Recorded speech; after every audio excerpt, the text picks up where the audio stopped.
Is Google really there to help us? क्या Google सच में हमारी सहायता करने के लिए है? आज इस टॉपिक के ऊपर ज़्यादा समझते हैं, सोचते हैं, बात करते हैं एंड लेट्स डिग डीपर। देखो, हमारी लाइफ में गूगल इतना ज़्यादा इंपॉर्टेंट है, उसका महत्व इतना ज़्यादा है कि हमको हमेशा से ये लगता आ रहा है कि यार Google is there to help us. Google में हमको जो भी इन्फॉर्मेशन दी जाती है, जो भी जानकारी दी जाती है, हमें सारी चीज़ें गूगल से मिल जाती हैं एकदम एक बटन प्रेस करने के साथ ही। तो हमको बहुत जगहों पे ये लगता है कि यार ये तो एक सोशल सर्विस है, हमारी इतनी मदद करी जा रही है। Google has a lot of benefits, Google is absolutely amazing as well.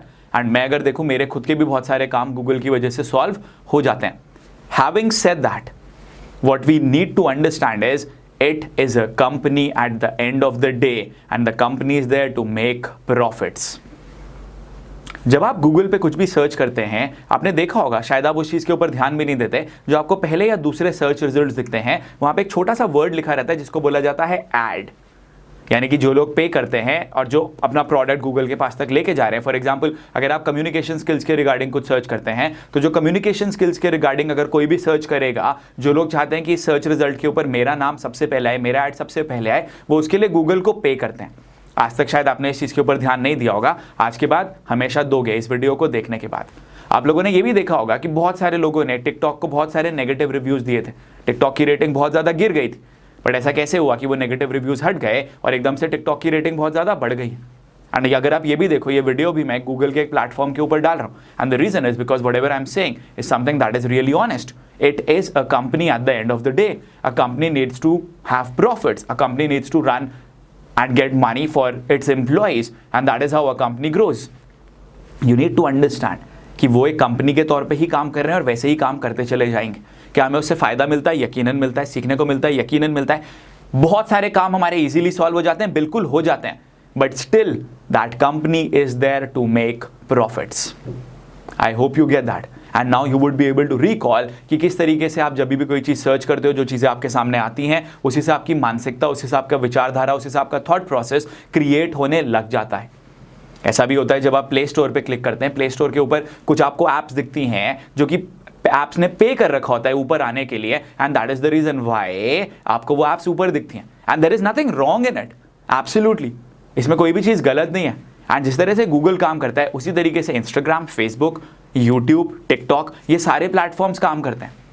बताता हूँ एग्जाम्पल के तौर पे। कई लोग मेरे को ना बहुत ज़्यादा बोलते हैं, क्रिप करते हैं, कंप्लेन करते हैं, जो कुछ इन्फ्लुएंसर्स थे कि राहुल सर हमारा ना यूट्यूब में ना रीच नहीं आ रही है, इंस्टाग्राम पे रीच नहीं आ रही है, फेसबुक पे रीच नहीं आ रही है। I am like, well, I completely understand. आप लोग क्रिप कर रहे हो, कंप्लेन कर रहे हो, बोल रहे हो कि यार मार्क जकरबर्ग ने ऐसा कर दिया यार, रीच गिरा दी यार हमारी, ये वो, but what you don't understand is that platform is being given to you free of cost. आपने उस प्लेटफॉर्म के लिए कुछ पे नहीं करा है ना, अपने वीडियोस डालने के लिए, अपना कंटेंट डालने के लिए, not paid anything at all, and also you have submitted your approval और you have submitted and you have said yes कि हाँ जो भी उसमें चेंजेस होंगे I will abide by all those changes. तो कल की डेट में जब उनको दिखेगा कि हमारा रेवेन्यू थोड़ा सा कम हो रहा है, वो अपनी ऑर्गेनिक रीच ऑटोमेटिकली हटाएंगे। दूसरा रीजन जिस वजह से ऑर्गेनिक रीच को घटाया जाता है वो ये कि अगर ऑर्गेनिक रीच सबको मिल जाएगी तो जो यूजर एक्सपीरियंस है वो बहुत ज़्यादा खराब हो जाएगा। एंड तीसरी चीज़, अगर हर किसी बंदे को रीच ऐसे ही मिलने लग जाएगी, then who is going to advertise on these platforms, and that is the reason why they want you to actually spend your money on their platforms, because they are companies at the end of the day. So what you also need to do is stop being unidimensional, stop being dependent upon just one platform. ऐसे बहुत सारे influencers थे जो कोविड-19 के बाद की वजह से उनके पास पैसे ही नहीं है, रिजल्ट्स ही नहीं है, रेवेन्यू ही नहीं कमा सकते, बिकॉज ब्रांड्स डरते हैं, ब्रांड्स इतना पैसा नहीं डाल रहे हैं इस समय मार्केट में, and because brands are not putting in that much amount of money into advertisements. That is the reason why वो जो इन्फ्लुएंसर्स थे उनके पास पेड कैंपेन्स ही नहीं आ रहे, because they were only dependent upon one mode of income और one platform. Similarly, if you feel that I am only a YouTuber, I am only posting content on Facebook, I am only a TikToker, believe me, these platforms can change whatever they have.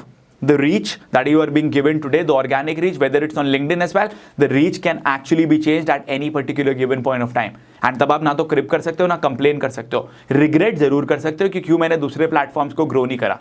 अपनी खुद की email list grow करो, अगर आपका कोई texting platform है उसको grow कराओ.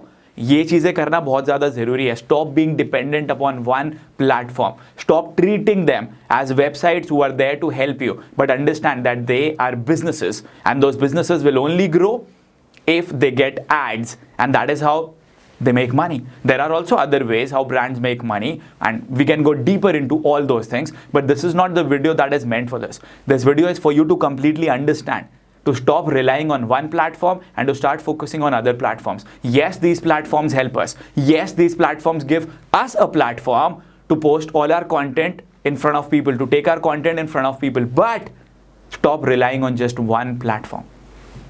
Make multiple platforms, make multiple connections, grow on multiple platforms, have the mindset and the understanding that money needs to be invested so that you would be able to reach out to more people. Otherwise, if you are only dependent upon organic reach, आपके पास कभी भी वो पैसे और वो results आने हमेशा कभी भी नहीं आएंगे, आने बंद हो जाएंगे आगे फ्यूचर में भी. कुछ लोगों के लिए अभी हो चुका है, कुछ लोगों के लिए आगे भी होने लग जाएगा. The only way to get rid of this is if you stop relying on these platforms, stop thinking कि ये सिर्फ हमारी मदद करने के लिए है, बल्कि समझो they also need to earn money, and they will earn money once you start advertising on them and from other platforms as well and from other mediums as well. Google is there to help you, but it is there to make money for itself and its employees, and so is the case with the other websites as well. I hope you got the message. It is something that is going to be, that should be there in your mind, so that you would be able to take actions accordingly and go ahead and win in your life. Thank you so much.